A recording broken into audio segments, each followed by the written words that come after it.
Hello po mga kaibigan at mga kapitbahay, this is your good old neighbor John from Neighbor TV. At today pag-uusapan natin ngayon ang tungkol sa Paangat program. Okay, so stay tuned.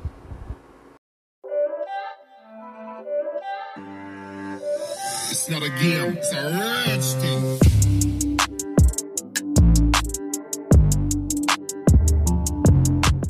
Alright, so yun po mga kaibigan at mga kapitbahay. So nagbabalik na tayo sa ating channel. At yes, kagaya nga ng sinabi ko kanina, pag-uusapan natin ngayon ang tungkol sa Paangat program. Okay, so actually itong issue na to is nag-exist na to ever since na nagkaroon ng masasabi nating hype ng pagpasok ng iba't ibang mga content creators sa social media. So, whether it be in YouTube or in Facebook, so talaga namang talamak na talamak ng mga ganitong klase ng gawain. So, to begin with mga kaibigan at mga kapitbahay, so back in 2019, that was the year na sumali ako sa social media as a content creator. Specifically, nung July 31, 2019. Pero nagkaroon ako ng first upload ko ng video nung bandang first week na ng August kasi medyo nangangapa pa ako sa pag-aaral ng editing eh. Pero nung time na yun, talaga namang in-expect ko na hindi naman agad-agad ganun katindi yung pag-boost ng aking mga subscribers eh. Siyempre, sino ba naman nakakakilala sa atin, di ba?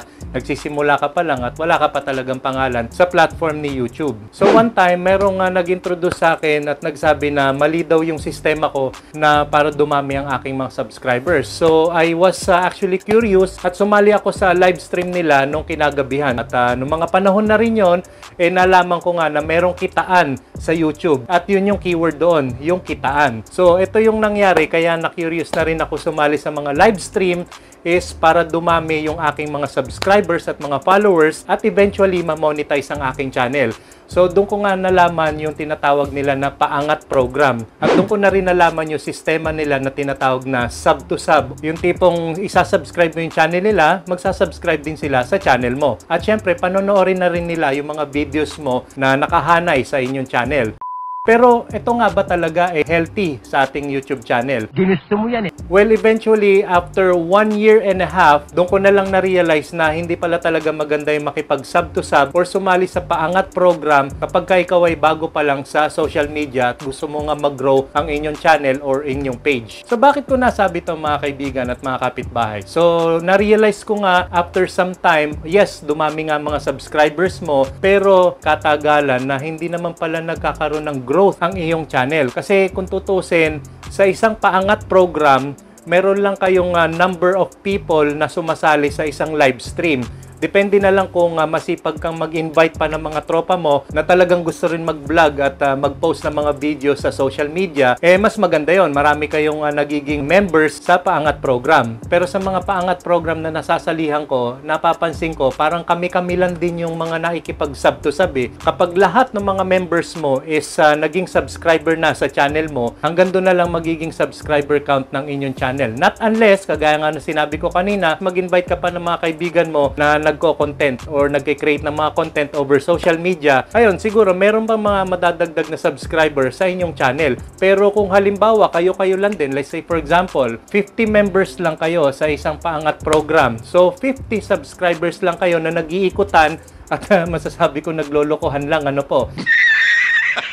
So, oversaturated na, maghahanap ka pa ng means and ways na sumali pa sa ibang Paangat program para mas lalong dumami ang mga subscribers mo. Tapos, yung mga views sa inyong channel is yun lang din yun, hindi na mag-grow. Kasi kayo-kayo lang din ang nanonood eh. At with regards naman sa policy ni YouTube, hindi talaga maganda yung mga ganyang klase ng kalakaran. Ngayon, dito sa community guideline policy ni YouTube, meron nga silang tinatawag na spam and deceptive practices. Ito yung mga tipong hindi naman talaga nagiging authentic yung mga nagiging subscriber mo. Kasi in a way, pinipwersa mong mag-subscribe yung mga kakilala mo sa channel mo. May chance din na hindi rin nila panonoorin ng mga videos mo. Lalong-lalo na, let's say for example, sa isang Paangat program, hindi naman lahat ng mga members dyan is nasa isang niche. Meron dyan halo-halo. May mga videos dyan na ang mga niche nila is about cooking, meron naman about sports, may music, meron naman tungkol sa YouTube. So, halo-halo yan. So, kung halimbawa, ang video or niche mo sa inyong channel is all about music, so, mapipilit mo bang mag-subscribe yung mga mga niche is tungkol sa, let's say, sa cooking. So, di ba, mahirapan din sila magka-interest sa inyong video kasi hindi nga yun yung forte nila or yung gusto nilang panoorin. Siyempre, ang hahanapin nilang video is yung kagaya ng niche nila na tungkol sa cooking. Pero kung halimbawa, yung community ninyo is all about cooking, so kahit kayo magpalitan kayo ng mga videos, mag-share kayo ng mga niche or contents ninyo, okay lang. Kasi pare-parehas namang nagugustuhan nyo yung mga videos na pinapanood nyo. And nasa isang community lang kayo which is all about cooking. Pero kapag sa isang paangat program, kadalasan talaga dyan ang mga pumapasok sa ganyang klase ng sistema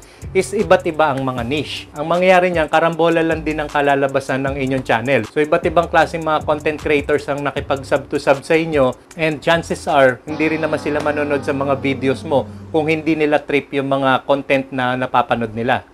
And going back nga dito sa policy ni YouTube, under spam and deceptive practices, meron nga silang tinatawag na fake engagement. By the word itself, fake. So, hindi naman talaga authentic yung pagkakasubscribe nila sa inyong channel dahil sa sistema ng paangat program, mauobliga ka talagang makipag-sub to sub sa kapwa mo content creators. Ito, may sinasabi dito sa policy ni YouTube, offering to subscribe to another creator's channel only if they subscribe to your channel, sub for sub. Ito nga yung sinasabi nila na mahigpit nilang pinagbabawal eh. Kasi hindi naman talaga natural yung pagkakasubscribe nila.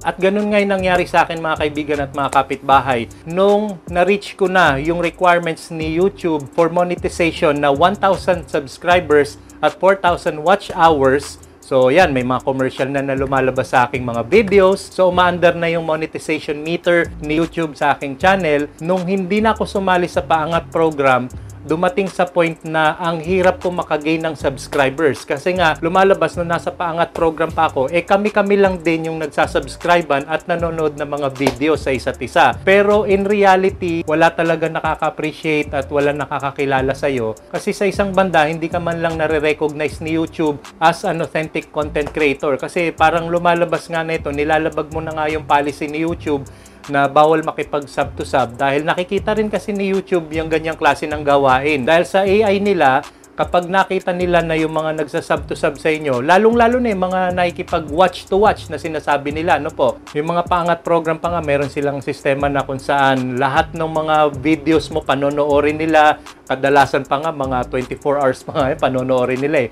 Malalaman ni YouTube na bakit ganito yung pinapanood nila sa video na to, sunod-sunod, at parang yun at yun din yung mga content creator na nanonood sa mga videos mo, delikado yan. Kapag paulit-ulit na napapansin na ni YouTube yung ganong klase ng kalakaran or sistema na umaandar sa inyong YouTube channel, magpo-fall nga yan sa fake engagement at kalaunan baka patawang ka pa ni YouTube ng suspension or worse, is baka ma-terminate pa ang inyong channel. So, ang pakiusap ko lang, lalong-lalo na sa mga bagong YouTubers or bagong content creators na sumasabak dito sa social media, alamin nyo yung tamang sistema kung paano yung kalakaran ng isang social media platform. Good job! At yun po ang social media vlog na na-present ko sa inyo ngayon. I hope may natutunan kayo. At kung di pa kayo nakasubscribe sa aming channel, don't forget to subscribe Neighbor TV at i-hit nyo na rin ang notification bell para updated kayo palagi sa aming social media tips.